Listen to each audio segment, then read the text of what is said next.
በአዲስ ተመጠናል። በአዲስ ጋይስ እንግዲህ እንደምታዩ ማለት ነው። ቡራ ሚፍታ ይሄንን ብዙን ጊዜም ስሟ ያዝልኝም ጋይሶች ማለት ነው። ስለዚህ ምድረ ወያላ እያሉ እንግዲህ ተመጣጣል ማለት ነው። ዘና ፈታ ብለው እንደምታያቸው አምሮባቸው መጣል ማለት ነው። ሰላም ውድ ቤተሰብ እንዴት ናችሁ? ደህና ናችሁ? ያለው እግዚአብሔር ይመስገን። በያላችሁበት ሰላማችሁ ብዝት ይበልልኝ የኔ ውዶች፣ የኔ ምርጦች፣ የኔ እንቆች ማለት ነው። ስትገቡ በላይክ ግቡ፣ አበረታቱኝ፣ ወደ ቦታዬ መልሱኝ እና ደግሞ ጸሎት ደግሞ አድርጉልኝ።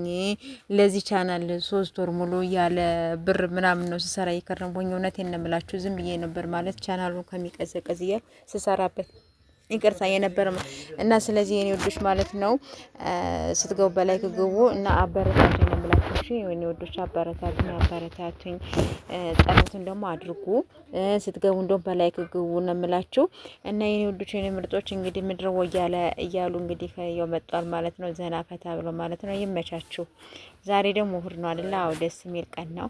ደስ ይላል ጋይስ እና በዚህ መልኩ ዘና ፈታ ብለው መጥተዋል። ይመቻችሁ፣ ያራዳ ልጆች ይመቻችሁ ብለናል።